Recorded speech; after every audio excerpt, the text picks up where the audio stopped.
मारे हम एक दूसरे का हाथ थामे खड़े थे। बाहर निकलने के लिए कदम उठाना भी मुश्किल हो रहा था। तभी सामने से एक चीख सुनाई दी। चीख इतनी भयानक थी कि मेरी रूह कांप गई। जय श्री राम दोस्तों, मैं हूँ शिवांग तिवारी और आप सुन रहे हैं हॉरर कहानी, वह भी मेरी जुबानी। तो दोस्तों, आज मैंने आप लोगों के लिए खौफनाक और सस्पेंस से भरी हुई कहानी लेकर आया हूँ, इसलिए आप लोग वीडियो को अंत तक जरूर देखें। तो दोस्तों, आप लोग मुझे सुझाव दे सकते हैं कि मैं आपके लिए अगला वीडियो किस विषय पर ला सकता हूँ, तो कमेंट करके मुझे जरूर बताना। दोस्तों, अगर आपके पास कोई डरावनी सच्ची कहानी है तो आप मुझे इंस्टाग्राम पर अपनी कहानी भेज सकते हैं। वीडियो शुरू करने से पहले मुझे आप सबसे छोटी सी रिक्वेस्ट है कि अगर आप मेरे चैनल पर नए हैं तो मेरे चैनल को सब्सक्राइब करना और मेरी वीडियो को लाइक भी करना। और दोस्तों, कमेंट करके हमें जरूर बताना कि हमारी कहानी आपको कैसी लगी, और आप अपना नाम भी लिखना और यह भी बताना कि आप किस शहर से मेरी वीडियो को देख रहे हो, और फिर मेरे आने वाली वीडियो में मैं आप लोगों के नाम बताऊंगा। तो चलिए दोस्तों, बिना समय बर्बाद किए कहानी शुरू करते हैं। मैं अंजलि अपने माता पिता के साथ कार यात्रा पर असम से गुजरात जा रही थी। रास्ते में एक सुनसान ढाबे पर रुकने के बाद खौफनाक चीजें होने लगती हैं। अजीब सी आवाजें, खोया हुआ सामान और भयानक सपने यात्रा को भयावह बना देते हैं। गर्मी की छुट्टियां थीं और हम असम से गुजरात पापा के नए ट्रांसफर वाले शहर जा रहे थे। सड़क यात्रा हमेशा रोमांचक होती थी, खासकर मेरे लिए, क्योंकि मुझे गाड़ी की खिड़की से दुनिया देखना अच्छा लगता था। इस बार हालांकि चीजें थोड़ी अलग थी। एक अजीब सी बेचैनी मेरे पीछे लगी हुई थी जिसे मैं समझ नहीं पा रही थी। हम 3 दिनों से सड़क पर थे। पापा जी गाड़ी चला रहे थे, माँ जी बगल की सीट पर बैठी हुई गुनगुना रही थी और मैं पीछे वाली सीट पर अपने फोन से खेल रही थी। अचानक पेट्रोल खत्म होने का संकेत मिला। पापा जी ने घबराते हुए गाड़ी को सड़क के किनारे रोका। आसपास कहीं भी कोई शहर या गांव नहीं था, सिर्फ सुनसान जंगल और उजाड़ सड़क थी। कुछ देर इधर उधर देखने के बाद माँ जी ने दूर एक मंदिर नुमा इमारत देखी। करीब जाने पर पता चला कि वह एक ढाबा था। ये काफी पुराना और जीर्ण शीर्ण दिख रहा था, लेकिन हमारे पास और कोई विकल्प नहीं था। हम अंदर गए और एक मेज पकड़ ली। ढाबे में सन्नाटा था। सिर्फ एक बूढ़ा आदमी एक कोने में बैठा हुआ हमें घूर रहा था। हमने खाना ऑर्डर किया और थोड़ी देर में वह बूढ़ा आदमी हमारे पास आ गया। उसकी आवाज खुरदरी और फटी हुई थी। उसने पूछा कि हम कहाँ जा रहे हैं और कहाँ से आ रहे हैं। पापा जी ने विनम्रता से जवाब दिया। बूढ़े आदमी ने अजीब सी मुस्कान दी और कहा, यह सड़क बहुत खतरनाक है, रात में यात्रा मत करो। उसकी आवाज में एक चेतावनी का भाव था। हमने उसे धन्यवाद दिया और अपना खाना खाना जारी रखा। खाना खाने के बाद हमने ढाबे से निकलने की तैयारी की। गाड़ी स्टार्ट करने के लिए पापा जी ने चाबी लगाई, लेकिन गाड़ी स्टार्ट नहीं हुई। उन्होंने कई बार कोशिश की, लेकिन गाड़ी जवाब नहीं दे रही थी। घबराहट होने लगी। अचानक उस बूढ़े आदमी की आवाज सुनाई दी, मैं तुम्हारी मदद कर सकता हूँ। उसने अपने हाथों को आगे बढ़ाया और कुछ बुदबुदाने लगा। कुछ ही सेकंड में गाड़ी स्टार्ट हो गई। हमने राहत की सांस ली और बूढ़े आदमी को धन्यवाद दिया। हालांकि राहत की ये खुशी ज्यादा देर नहीं टिकी। गाड़ी चलाने के कुछ देर बाद माँ जी ने महसूस किया कि उनका सोने का हार गायब हो गया है। हमने पूरी गाड़ी ढूंढ ली, लेकिन हार कहीं नहीं मिला। ये बहुत अजीब था, क्योंकि माँ जी ने ढाबे में ही हार पहना हुआ था। रात होते होते हम एक सुनसान जगह पर पहुंच गए। वहां रुकने के अलावा कोई चारा नहीं था। हमने गाड़ी के अंदर ही सोने का फैसला किया। रात को सोते समय मुझे एक भयानक सपना आया। सपने में वही बूढ़ा आदमी मुझे गाड़ी चलाने के लिए कह रहा था और माँ जी का चीख निकल कर रह गई। मैं हड़बड़ा कर उठी।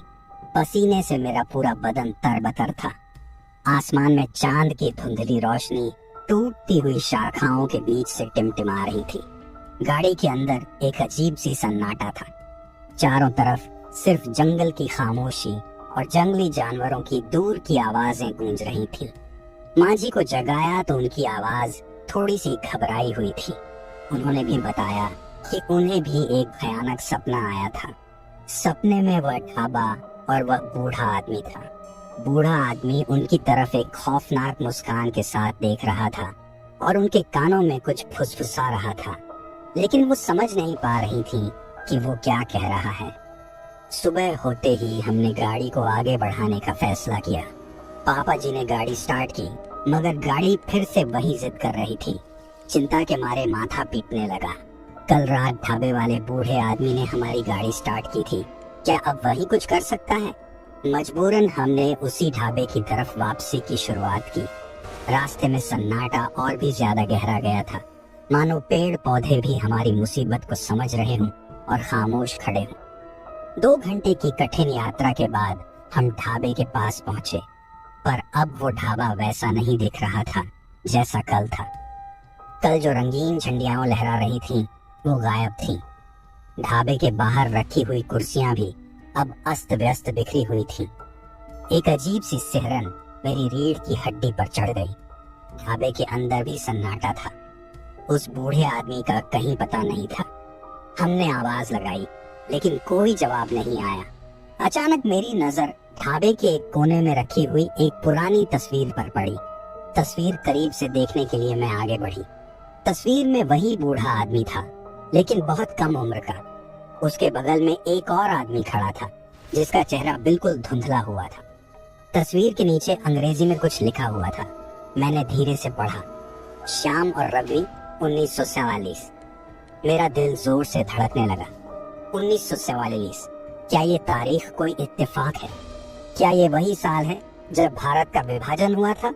अचानक माँ जी चीखीं। उनकी आवाज सुनकर मैं झट से उनकी तरफ घूमी। उनके हाथ में मेरा मोबाइल था, जिसे मैंने कल रात ढाबे में ही खो दिया था, लेकिन वो मोबाइल अब बदला हुआ था। उसकी स्क्रीन पर एक खौफनाक वीडियो चल रहा था। वीडियो में वही सुनसान ढाबा दिख रहा था, लेकिन अंदर मेरी माँ जी अकेली बैठी हुई थी। उनके सामने एक खाली थाली रखी हुई थी और वह किसी अनदेखी शक्ति से बात कर रही थी। मेरे मुंह से चीख निकलने ही वाली थी कि अचानक वीडियो बंद हो गया। मोबाइल भी गर्म होकर हाथ से छूट गया। हम तीनों वहीं खड़े रह गए। हवा में सिर्फ हमारी सांसों की आवाज गूंज रही थी। डर के मारे हम एक दूसरे का हाथ थामे खड़े थे। बाहर निकलने के लिए कदम उठाना भी मुश्किल हो रहा था। तभी सामने से एक चीख सुनाई दी। चीख इतनी भयानक थी कि मेरी रूह कांप गई। चीखने की आवाज ढाबे के पीछे से आ रही थी। पापा जी ने हमें पीछे हटने का इशारा किया और खुद संभलते हुए ढाबे के पीछे जाने लगे। माँ जी और मैं उनकी शर्ट की पकड़ को मजबूती से पकड़े हुए उनके पीछे चल पड़ी। पेड़ों की घनी झाड़ियों को चीरते हुए हम ढाबे के पीछे के खाली मैदान में पहुंचे।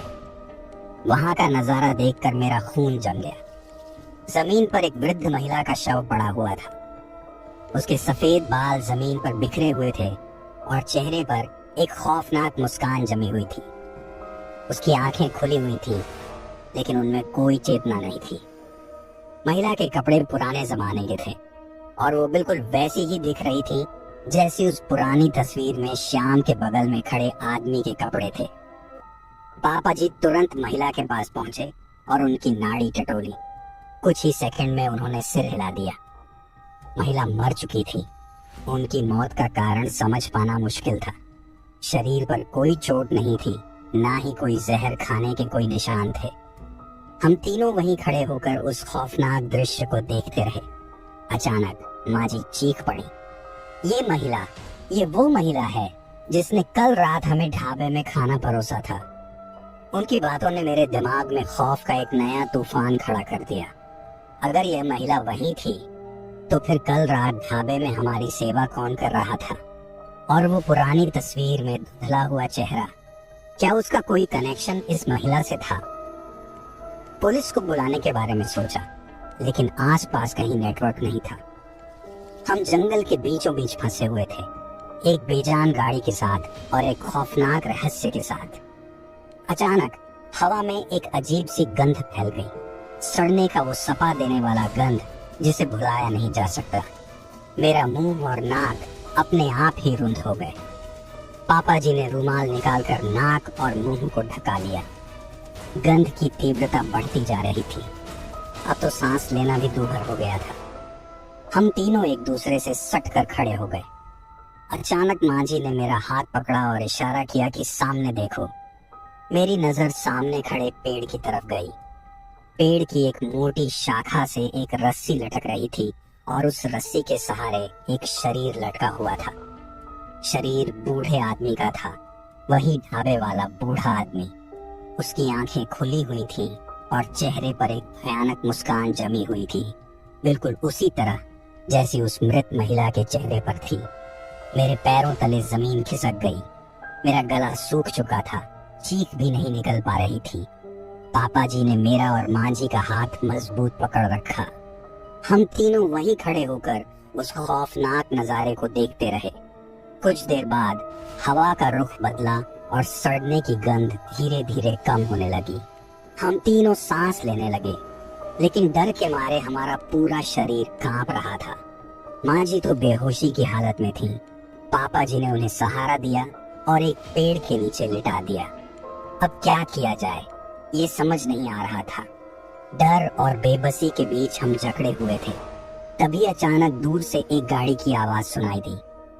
गाड़ी की आवाज सुनते ही मानो किसी मरुस्थल में पानी मिल गया हो। उम्मीद की एक किरण हमारे अंदर जगी।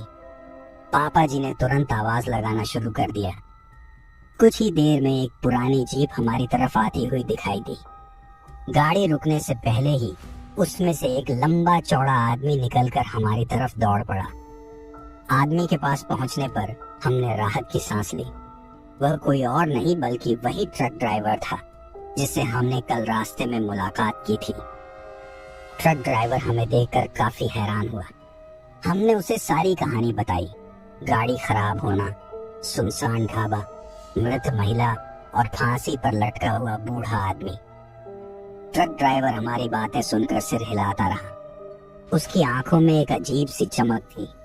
जब हमने ढाबे वाली महिला के बारे में बताया तो ट्रक ड्राइवर ने कहा, उस महिला को तो सालों पहले मार दिया गया था। इस इलाके में रहने वाले लोग कहते हैं कि उसकी आत्मा आज भी यही भटकती है। उसकी बातों से मेरे रोंगटे खड़े हो गए। क्या सचमुच वो महिला भूत थी? और वो बूढ़ा आदमी, क्या उसका भी कोई कनेक्शन उस आत्मा से था? ट्रक ड्राइवर ने बताया कि वो पास के ही एक गांव का रहने वाला है। उसने हमें अपने गांव चलने का सुझाव दिया। वहां हम रात रुक सकते थे और गाड़ी की मरम्मत भी करवा सकते थे। हमने बिना किसी हिचकिचाहट के उसकी बात मान ली। ट्रक ड्राइवर की जीप के पीछे पीछे हम जंगल से निकले। धीरे धीरे सूरज ढलने लगा और आसमान का रंग बदलने लगा। जैसे जैसे हम गांव के नजदीक पहुंच रहे थे वैसे वैसे हमारा डर कम होता जा रहा था। गांव में कुछ कच्चे घर और एक छोटा मंदिर दिखाई दिया। ट्रक ड्राइवर हमें गांव के मुखिया के घर ले गया। मुखिया जी एक बुजुर्ग व्यक्ति थे। हमने उन्हें सारी घटना बताई। मुखिया जी ने बड़ी गंभीरता से हमारी बातें सुनी। फिर उन्होंने बताया कि यह इलाका काफी पुराना है। यहाँ कभी एक छोटा सा राज्य हुआ करता था। 1947 में हुए विभाजन के दौरान यहाँ बहुत खून खराबा हुआ था। उन्होंने बताया कि जिस ढाबे पर हम रुके थे वो दरअसल पहले एक छोटा सा मंदिर हुआ करता था। विभाजन के दौरान इस मंदिर में रहने वाले पुजारी और उनकी पत्नी को मार दिया गया था। तभी से उनकी आत्माएं यहीं भटकती हैं। और वो बूढ़ा आदमी, मुखिया जी की बातें अधूरी रह गईं। तभी सामने से एक महिला दौड़ती हुई आई। वह ट्रक ड्राइवर की बहन थी। उसने घबराते हुए बताया कि गांव में अचानक से एक अजीब सी बीमारी फैल गई है। कई लोग बीमार पड़ गए हैं। मुखिया जी ने हमें बताया कि शायद ये बीमारी उसी आत्मा का प्रकोप है। उन्होंने कहा कि गांव में एक तांत्रिक रहता है, वो शायद हमारी मदद कर सके। हमारे पास और कोई रास्ता नहीं था।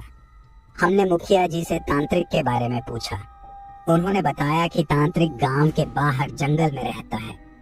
रात के अंधेरे में उससे मिलना संभव नहीं है। हमें सुबह ही उसके पास जाना होगा। रात गांव के मुखिया के घर ही गुजारी। गांव में फैली बीमारी के बारे में सुनकर मेरा मन और भी बेचैन हो गया। क्या वो बीमारी हम तक भी तो नहीं पहुंचेगी? रात भर नींद नहीं आई। हर आहट पर मेरा दिल जोर से था। सुबह होते ही गांव के मुखिया के घर से निकलकर हम ट्रक ड्राइवर की जीप में बैठ गए। ट्रक ड्राइवर ने रास्ता बताया। जंगल के घने पेड़ों के बीच से एक संकरी सी कच्ची सड़क निकलती थी।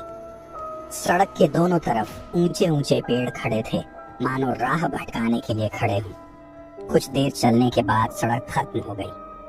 ट्रक ड्राइवर ने जीप को रास्ते के किनारे खड़ा किया और बताया कि यहीं से हमें पैदल चलना होगा। जंगल के अंदर करीब आधा किलोमीटर दूर एक छोटी सी झोपड़ी दिखाई दे रही थी। वही तांत्रिक का ठिकाना था। हवा में एक अजीब सी सन्नाटा थी। पेड़ों की पत्तियों की सरसराहट भी सुनाई नहीं दे रही थी, मानो पूरा जंगल हमारी सांस लेने की आवाज सुनने के लिए खामोश खड़ा हो। माँ जी और मैं पापा जी का हाथ पकड़कर उनकी पीठ के पीछे चल रही थी। कुछ देर बाद हम झोपड़ी के पास पहुंच गए। झोपड़ी बहुत ही जर्जर हालत में थी। उसकी खपरेल की छत टूटी हुई थी और दीवारें मिट्टी की बनी हुई थीं। झोपड़ी के बाहर एक बूढ़ा आदमी बैठा हुआ था। उसकी लंबी दाढ़ी और सफेद बाल उसे एक भयानक रूप दे रहे थे। ट्रक ड्राइवर ने तांत्रिक को हमारी सारी परेशानी बताई। तांत्रिक हमारी बातें ध्यान से सुनता रहा। फिर उसने धीमी आवाज में कहा, जो कुछ तुमने देखा है वो सब इस इलाके के भूतकाल का साया है। विभाजन के दौरान मारे गए लोगों की आत्माएं यहीं अटकी हुई हैं। और वो बूढ़ा आदमी, तांत्रिक की बातें अधूरी रह गईं। अचानक उसकी आंखें फैल गईं और उसने जोर से चिल्लाना शुरू कर दिया। हम तीनों घबराकर पीछे हट गए। तांत्रिक जमीन पर गिर गया और उसके मुंह से अजीब सी आवाजें निकलने लगीं। कुछ ही सेकंड में झोपड़ी के अंदर से एक काला धुआं निकलने लगा। धुआं तेजी से हमारे चारों तरफ फैल गया। हम सांस लेने के लिए हांफने लगे। आंखों में जलन होने लगी और गले में खराश होने लगी। अचानक माँ जी चीख उठी। उन्होंने मेरा हाथ पकड़ा और इशारा किया कि सामने देखो। मैंने सामने देखा तो ट्रक ड्राइवर गायब हो चुका था। उसकी जगह पर एक लंबा चौड़ा काला साया खड़ा था। उसका चेहरा साफ दिखाई नहीं दे रहा था, लेकिन उसकी लाल चमकती आंखें भयानक लग रही थीं। मेरे पैरों तले जमीन खिसक गई। डर के मारे मैं चीख भी नहीं निकाल पा रही थी। पापा जी ने हमें पीछे हटने का इशारा किया और खुद तांत्रिक के पास पहुंचे। काला साया भी पापा जी की तरफ बढ़ने लगा। तभी अचानक एक तेज रोशनी चारों तरफ फैल गई। रोशनी इतनी तेज थी कि हम कुछ देर के लिए अंधे हो गए। जब रोशनी कम हुई तो हमने देखा कि काला साया गायब हो चुका था। तांत्रिक जमीन पर बेहोश पड़ा हुआ था और ट्रक ड्राइवर वापस आ गया था। ट्रक ड्राइवर ने बताया कि उसे नहीं पता कि क्या हुआ। अचानक उसे लगा कि कोई उसे खींच रहा है, लेकिन जैसे ही वो झोपड़ी के बाहर आया उसे तेज रोशनी दिखाई दी और फिर वो वापस होश में आया। हम तांत्रिक को होश में लाने की कोशिश करने लगे। थोड़ी देर बाद उसकी आंखें खुली। तांत्रिक की आंखें खुल तो गईं, लेकिन वह बेहोशी की हालत में बड़बड़ा रहा था। उसके बड़बड़ाहट से कुछ शब्द स्पष्ट रूप से सुनाई दे रहे थे। वह आ रहा है, वह रोक नहीं सकता, हम सब मिट जाएंगे। उसकी बातों ने हमारे दिलों में दहशत पैदा कर दी। वह कौन था और हमें किस चीज से बचाना चाहता था तांत्रिक? ट्रक ड्राइवर ने सुझाव दिया कि फिलहाल हमें गांव वापस लौटना चाहिए। तांत्रिक को भी इलाज की जरूरत थी। गांव लौटने पर पता चला कि बीमारी और फैल चुकी थी। कई ग्रामीण गंभीर रूप से बीमार थे। गांव में मातम छाया हुआ था। मुखिया जी ने बताया कि गांव के वैद्य को बुलाया गया है, लेकिन उसकी दवाइयां भी कोई खास असर नहीं कर पा रही। हमारी गाड़ी की मरम्मत भी हो चुकी थी। ट्रक ड्राइवर हमें रात को ही गांव से निकलने का सुझाव दे रहा था। उसका कहना था कि इस भयावह माहौल में रुकना हमारे लिए खतरनाक हो सकता है, लेकिन जाने से पहले हमें तांत्रिक से बात करनी थी। शायद वह हमें कोई रास्ता बता सके। शाम हो चुकी थी। हम तांत्रिक की झोपड़ी पर वापस गए। इस बार वहां तांत्रिक नहीं था। उसकी झोपड़ी भी खाली पड़ी थी। इतनी जल्दी तांत्रिक कहाँ चला गया? क्या वह भी बीमारी की चपेट में आ गया था, या फिर कहीं उसे भी उस काले साए ने अपना शिकार बना लिया था? मन में हजारों सवाल उठ रहे थे, लेकिन उनके जवाब कहीं नहीं मिल रहे थे। असहाय होकर हम गांव लौट आए। रात होने वाली थी। गांव में अजीब सी सन्नाटा छा गई थी। बीमार लोगों की कराहने की आवाजें ही सुनाई दे रही थीं। अचानक गांव के मंदिर की घंटी बजने लगी। घंटी की आवाज तेज और भयानक थी, मानो किसी आत्मा को तड़पाया जा रहा हो। गांव के लोग दहशत में अपने घरों से बाहर निकल आए। फिर अजीब सी चीखें सुनाई देने लगी। चीखें सुनकर मेरा खून जम गया। वो चीखें इंसानों की नहीं लग रही थी, मानो कोई जंगली जानवर चीख रहा हो। चीखें मंदिर की तरफ से आ रही थीं। गांव के कुछ लोग मंदिर की तरफ दौड़ पड़े। हम भी उनके पीछे भागे। मंदिर का दरवाजा खुला हुआ था। अंदर का नजारा देखकर हमारी रूह कांप गई। मंदिर के फर्श पर गांव का वैद्य मृत पड़ा हुआ था। उसका शरीर बुरी तरह से क्षत विक्षत था। उसके पास ही एक काला साया खड़ा था, जिसकी आंखें खून की तरह लाल थीं। हम चीखने ही वाले थे कि तभी बिजली कड़कने की आवाज आई और आसमान में तेज रोशनी चमक उठी। काला साया अचानक से गायब हो गया। उसकी जगह पर एक धुंधला सा मानव आकृति नजर आई। वह आकृति धीरे धीरे स्पष्ट होती जा रही थी।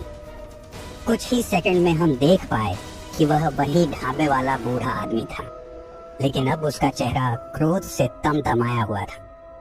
बूढ़े आदमी ने एक भयानक आवाज में कहा, तुम लोग मेरी शांति भंग करने आए हो, अब तुम सबको भुगतना पड़ेगा। उसकी आवाज पूरे गांव में गूंजने लगी। गांव के लोग घबराकर इधर उधर भागने लगे। हम तीनों जड़ होकर खड़े थे। हिलने जुलने की ताकत, डर का ऐसा ताला हमारे दिमागों पर जड़ चुका था कि हिलना डुलना तो दूर, सांस लेना भी मुश्किल हो रहा था। बूढ़े आदमी की आवाज धीरे धीरे गूंजने से चीख में बदल गई। उसकी आवाज मानो हवा में घुलकर हर तरफ फैल रही थी। हमारे कानों को चीरती हुई सीधे दिमाग में घुस रही थी। आसमान में बिजली कौंधने का सिलसिला लगातार जारी था। हर कौंध के साथ मंदिर का अंधेरा नाचता हुआ सा दिखाई देता था। अचानक मंदिर के कोने से एक धुआं उठता हुआ दिखाई दिया। धुएं का गुब्बार धीरे धीरे फैलने लगा और उसमें से एक भयानक आकृति निकलने लगी। वह आकृति किसी इंसान से कम और किसी राक्षस से ज्यादा भयानक थी। उसके पूरे शरीर पर काले बाल उगे हुए थे। लंबे लंबे नुकीले नाखून उसकी उंगलियों से निकल रहे थे और लाल चमकती आंखें क्रोध से जल रही थीं। बूढ़े आदमी ने उस आकृति को देखते ही घबराकर कुछ बुदबुदाना शुरू किया। उसने अपने हाथों को आगे बढ़ाया, मानो उस आकृति को रोकने की कोशिश कर रहा हो, लेकिन वो बेकार था। राक्षसी आकृति तेजी से बूढ़े आदमी की तरफ बढ़ी और अपने नुकीले नाखूनों से उसका गला दबा दिया। बूढ़े आदमी की चीखें गूंज उठी। वो अपनी कमजोर आवाज में किसी से मदद की गुहार लगा रहा था, लेकिन वहां उसे मदद करने वाला कोई नहीं था। हम तीनों जड़वत खड़े थे। डर के मारे हिलने जुलने की ताकत भी खो चुके थे। कुछ ही सेकंड में राक्षसी आकृति ने बूढ़े आदमी का गला दबाकर उसकी जान ले ली। बूढ़े आदमी का शरीर बेजान होकर जमीन पर गिर पड़ा। मंदिर के अंदर एक अजीब सी सन्नाटा छा गई। बिजली कड़कना भी बंद हो चुका था। कुछ देर बाद राक्षसी आकृति ने धीरे धीरे अपना सिर घुमाया और हमारी तरफ देखा। उसकी लाल चमकती आंखों में एक भयानक क्रोध भरा हुआ था। वो सीधे हमारी तरफ लपका। पापा जी ने किसी तरह से हिम्मत जुटाकर हमें पीछे धकेला और राक्षसी आकृति के सामने खड़े हो गए।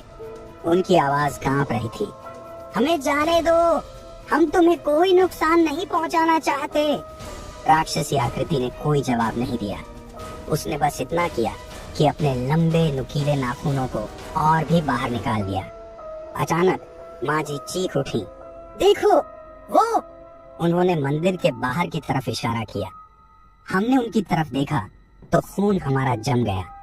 मंदिर के बाहर सैकड़ों की संख्या में लाशें इकट्ठी खड़ी थीं। वो वही लाशें थीं जिन लोगों को हमने रास्ते में देखा था। मारे गए ट्रक ड्राइवर, सुनसान ढाबे वाली महिला, फांसी पर लटका बूढ़ा आदमी और गांव के वो लोग जिनकी मौत अभी अभी हुई थी। सभी लाशें एक सी खड़ी थीं। उनकी आंखें खुली हुई थीं, लेकिन उनके चेहरों पर कोई भाव नहीं था। वो लाशें मानो किसी की कठपुतली बनकर खड़ी थीं। फिर वो सब एक साथ हिलने लगी। वो धीरे धीरे मंदिर की तरफ बढ़ने लगी। उनकी चाल इतनी धीमी थी, लेकिन उनकी भारी संख्या देखकर ही रूह कांप जाती थी। पापा जी राक्षसी आकृति और लाशों के बीच में फंसे हुए थे। अब हमारे हम तीनों जड़वत खड़े थे, मंदिर के अंधेरे कोने में छिपे हुए। पापा जी की सांसें तेज चल रही थी। माँ जी दबी आवाज में रो रही थी। बाहर का मंजर भयानक था। राक्षसी आकृति पापा जी के सामने खड़ी थी। उसके लाल चमकते नजरों में बेरहमी झलक रही थी, पर अब वह अकेला नहीं था। मंदिर के बाहर लाशों का रेगिस्तान खड़ा था, धीरे धीरे मंदिर की तरफ बढ़ रहा था। अचानक राक्षसी आकृति ने एक भयानक गर्जना की। उसकी आवाज से मंदिर की दीवारें हिल उठी। हम तीनों सहम गए। लगा जैसे अब हमारी मौत तय है। लेकिन तभी कुछ ऐसा हुआ जिसने हमारा दिमाग चकरा दिया। मंदिर के बाहर से एक तेज रोशनी चमकी। वो रोशनी इतनी तेज थी कि हम कुछ देर के लिए अंधे हो गए। जब हमारी आंखें खुली तो देखा कि मंदिर का दरवाजा खुला हुआ था और बाहर खड़ी लाशों का रेगिस्तान गायब हो चुका था। राक्षसी आकृति भी नहीं थी। पापा जी सबसे पहले बाहर निकले। हम भी उनके पीछे ठटोलते हुए बाहर आए। बाहर का नजारा और भी डरावना था। आसमान साफ हो चुका था। चांद की रोशनी धरती पर बिखरी हुई थी, लेकिन गांव वीरान था। घरों के दरवाजे खुले पड़े थे, मानो लोग अचानक से गायब हो गए हों। पापा जी ने गांव का चक्कर लगाया। हर घर में यही हाल था। एक भी आदमी नहीं मिला, सिर्फ सन्नाटा था और एक अजीब सी गंध, सड्डन की गंध। हम मंदिर के पास वापस लौटे। वहां भी कोई नहीं था। मंदिर के फर्श पर अब भी वैद्य का शव पड़ा हुआ था। बूढ़े आदमी का तो नामो निशान भी नहीं था। अचानक माँ जी चीख पड़ी, देखो! वो मंदिर की दीवार की तरफ इशारा कर रही थी।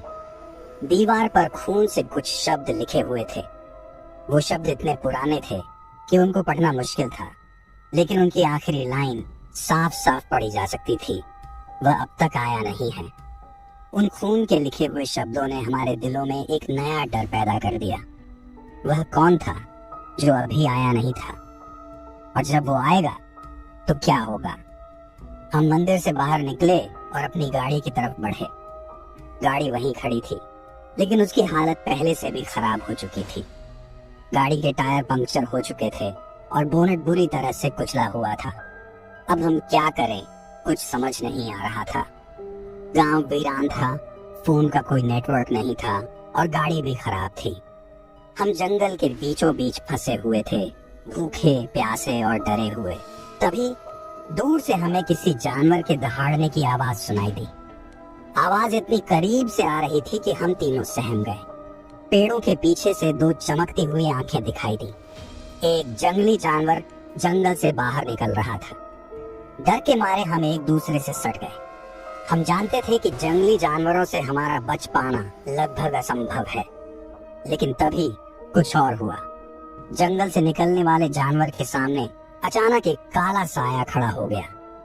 वो वही काला साया था जिसे हमने पहले तांत्रिक की झोपड़ी के पास देखा था। काला साया और जंगली जानवर कुछ देर तक एक जंगल से निकलने वाले जानवर के सामने खड़ा काला साया एक भयानक गर्जना करता हुआ उस पर झपटा। जंगली जानवर भी कम हिम्मत वाला नहीं था। उसने जोर से दहाड़ा और काले साए से लड़ने के लिए तैयार हो गया। कुछ ही सेकंड में जंगल के बीच एक खौफनाक लड़ाई छिड़ गई। हम तीनों दूर खड़े होकर उस भयानक लड़ाई को देख रहे थे। काला साया अंधेरे की तरह घना था। उसकी आंखें लाल चमकती हुई थीं और उसके नाखून नुकीले पंजे की तरह निकले हुए थे। जंगली जानवर विशाल था। उसकी दहाड़ से जंगल कांप उठा।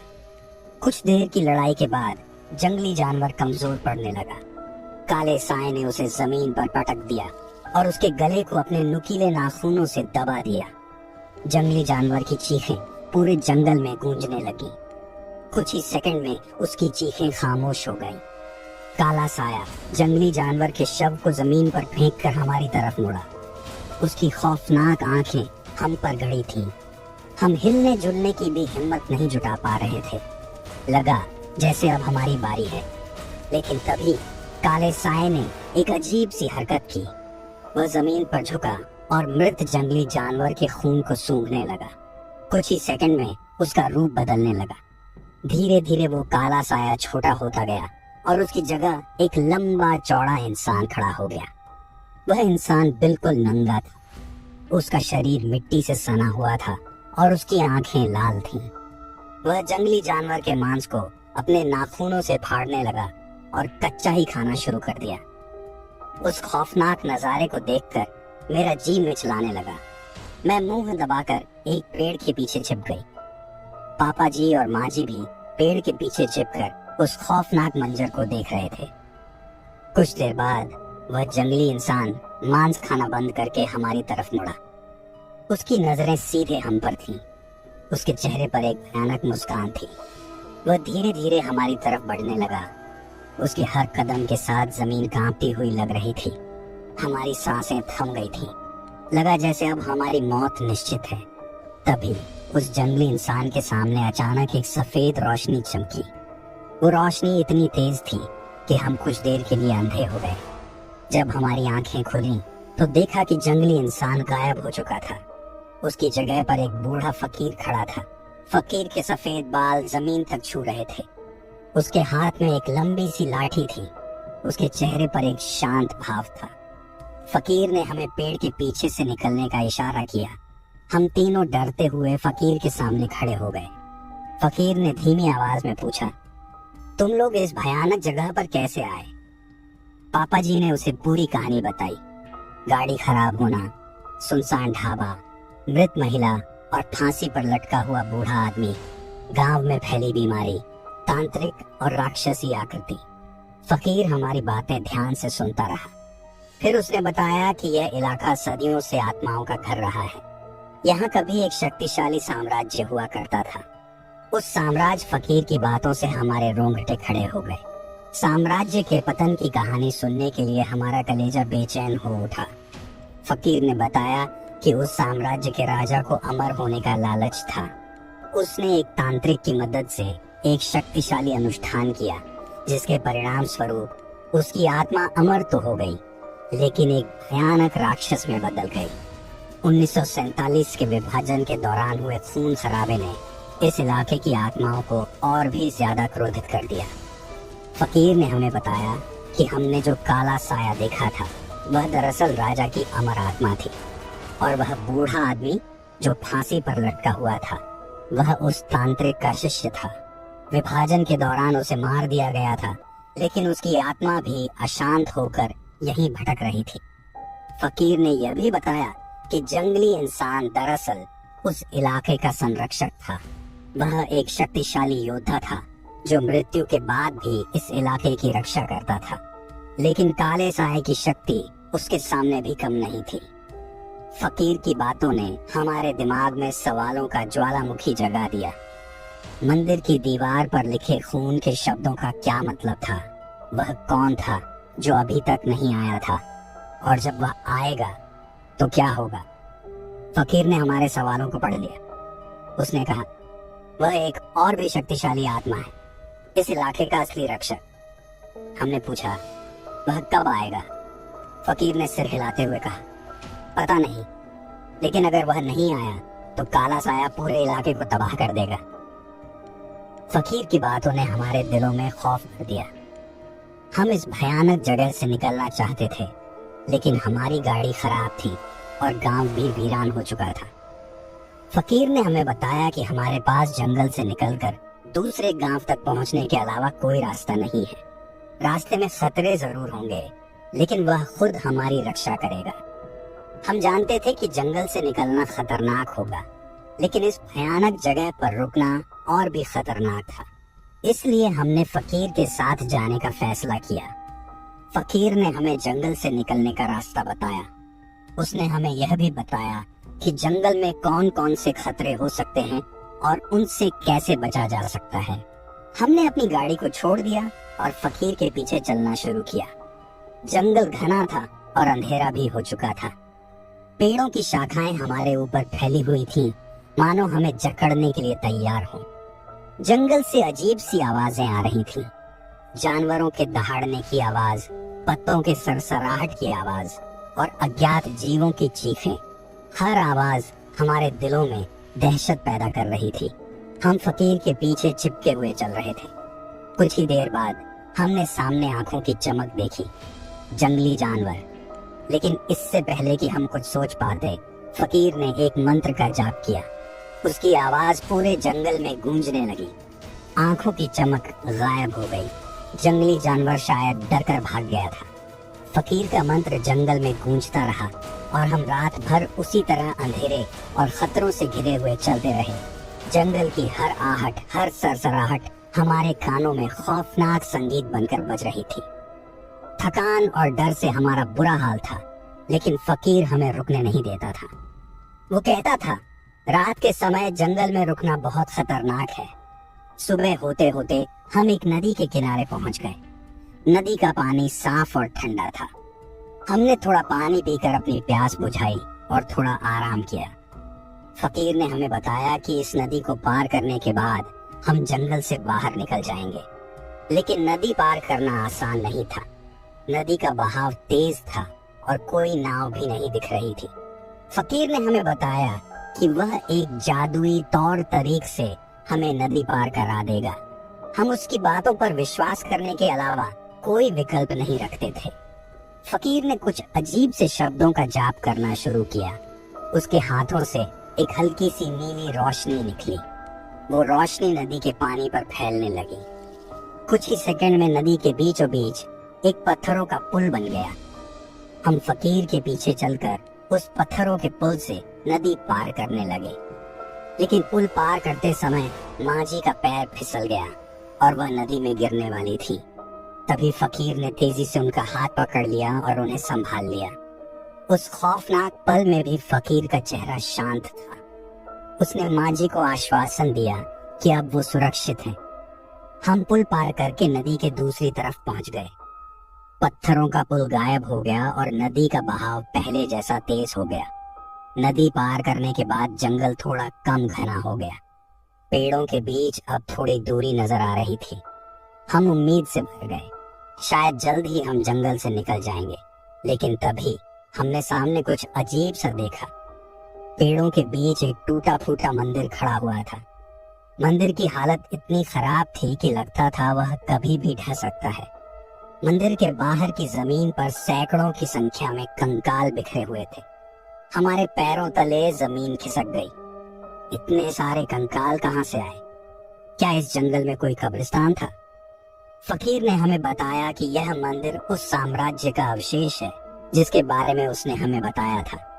विभाजन के दौरान हुए खून खराबे में इस मंदिर के पुजारी और आसपास के ग्रामीणों को मार दिया गया था। उनकी लाशों को यहीं फेंक दिया गया था। हवा में हड्डियों की गंध फैली हुई थी। हम मंदिर के पास जाना नहीं चाहते थे, लेकिन फकीर ने हमें बताया कि शायद मंदिर के अंदर कोई रास्ता हो सकता है जो हमें जंगल से बाहर निकाल सकता है। हम डरते हुए मंदिर के अंदर गए। मंदिर के अंदर का नजारा और भी भयानक था। मूर्तियां टूटी हुई थीं, दीवारें काली पड़ी हुई थीं और हर तरफ अंधेरा छाया हुआ था। फकीर ने अपनी लाठी से जमीन पर धीरे धीरे रोशनी पैदा की। हम मंदिर के अंदर घूमते रहे, लेकिन कोई रास्ता नहीं मिला। अचानक मांझी चीख उठी। उन्होंने दीवार पर लिखे हुए कुछ शब्दों को इशारा किया। वो शब्द खून से लिखे हुए थे और उनकी वही भाषा थी जो मंदिर की दीवार पर लिखे खून के शब्दों को पढ़कर हमारा दिल दहल गया। वे वही शब्द थे जो मंदिर की पिछली दीवार पर लिखे थे। वह अब तक आया नहीं है। क्या इसका मतलब था कि हम जिस शक्तिशाली आत्मा का इंतजार कर रहे थे वह अभी भी नहीं आया था? फकीर ने शब्दों को ध्यान से पढ़ा और गंभीर होकर बोला, समय कम है, हमें जल्द ही जंगल से निकलना होगा। उसने दीवारों को टटोलना शुरू किया, मानो कोई छिपा हुआ रास्ता ढूंढ रहा हो। कुछ ही देर में उसकी लाठी से निकलने वाली रोशनी एक ईंट पर रुक गई। ईंट अचानक से हिली और एक अंधेरे कमरे का रास्ता खुल गया। कमरे के अंदर से एक ठंडी हवा निकली जिससे हमारे रोंगटे खड़े हो गए। कमरे के अंदर कैसा अंधेरा था यह कहना भी मुश्किल था। हम फकीर के पीछे उस अंधेरे कमरे में घुसे। कमरे में घुटन होने लगी, सांस लेना भी मुश्किल हो रहा था। कुछ ही कदम चलने के बाद फकीर की लाठी से निकलने वाली रोशनी ने एक मूर्ति को रोशन किया। मूर्ति बहुत ऊंची थी और भगवान शिव के रूप में थी। मूर्ति के हाथों में त्रिशूल था और चेहरे पर शांत भाव था। फकीर ने हमें बताया कि यह शायद इस मंदिर का मुख्य देवता था। उसने मूर्ति के सामने हाथ जोड़कर प्रार्थना की। कुछ देर प्रार्थना करने के बाद उसने हमें बताया कि यह कमरा वास्तव में एक सुरंग का रास्ता है जो जंगल के बाहर किसी सुरक्षित स्थान पर जाता है। हम उम्मीद से भर गए, शायद अब हम इस भयानक जगह से वाकई बच पाएंगे। फकीर ने सुरंग में चलना शुरू किया। सुरंग बहुत ही संकरी और घुटन देने वाली थी। हम घुटन सहते हुए फकीर के पीछे चलते रहे। कितनी देर चले हमें पता नहीं चला, लेकिन अचानक से सुरंग चौड़ी हो गई और हवा आनी शुरू हो गई। कुछ ही देर में हम सुरंग के बाहर निकल आए। सुरंग के बाहर का नजारा बिल्कुल अलग था। सूरज निकल चुका था और खेतों में हरी फसलें लहरा रही थीं। दूर गांव के घरों का धुआं उठता हुआ दिख रहा था। हम खुशी से झूम उठे। हम आखिरकार उस भयानक जंगल से निकल आए थे। फकीर ने हमें बताया कि हम अब एक सुरक्षित गांव में हैं। हमने उसे धन्यवाद दिया और गांव की तरफ चलने लगे। गांव के लोग हमें देखकर हैरान हो गए। हमने उन्हें पूरी कहानी सुनाई। गांव के मुखिया ने हमें बताया कि उन्होंने भी सुना था कि जंगल में अजीब अजीब घटनाएं होती हैं, लेकिन उन्हें यह नहीं पता था कि वहां एक पूरा साम्राज्य का रहस्य दफन है। हम कुछ दिन उस गांव में रुके। गांव के लोगों ने हमारा बहुत ख्याल रखा। कुछ दिन बाद हमने वापस अपने शहर जाने का फैसला किया। गांव के मुखिया ने हमें एक गाड़ी दिलाई और रास्ते में किसी तरह की परेशानी न हो, इसके लिए उन्होंने अपने कुछ आदमियों को भी साथ भेजा। हम शहर वापस आ गए। हमारे साथ जो कुछ भी हुआ था वह एक बुरे सपने जैसा लग रहा था, लेकिन हम जानते थे कि वह सपना नहीं, हकीकत थी। हमने ऐसी चीजें देखी थीं जिन पर कभी यकीन नहीं करते थे। हालांकि हम डर से पूरी तरह से उबर नहीं पाए थे, लेकिन फिर भी हम राहत महसूस कर रहे थे। हम अपने परिवार के पास वापस आ गए थे और अब सुरक्षित थे। कुछ समय बाद हमने अखबार में पढ़ा कि उस जंगल आग लग गई है। तो मुझे उम्मीद है कि आपको वीडियो पसंद आएगा और कृपया मेरे चैनल को सब्सक्राइब करें और वीडियो को लाइक करें। अगले वीडियो में मिलते हैं। तो मिलते हैं एक और वीडियो में डरावनी कहानी के साथ।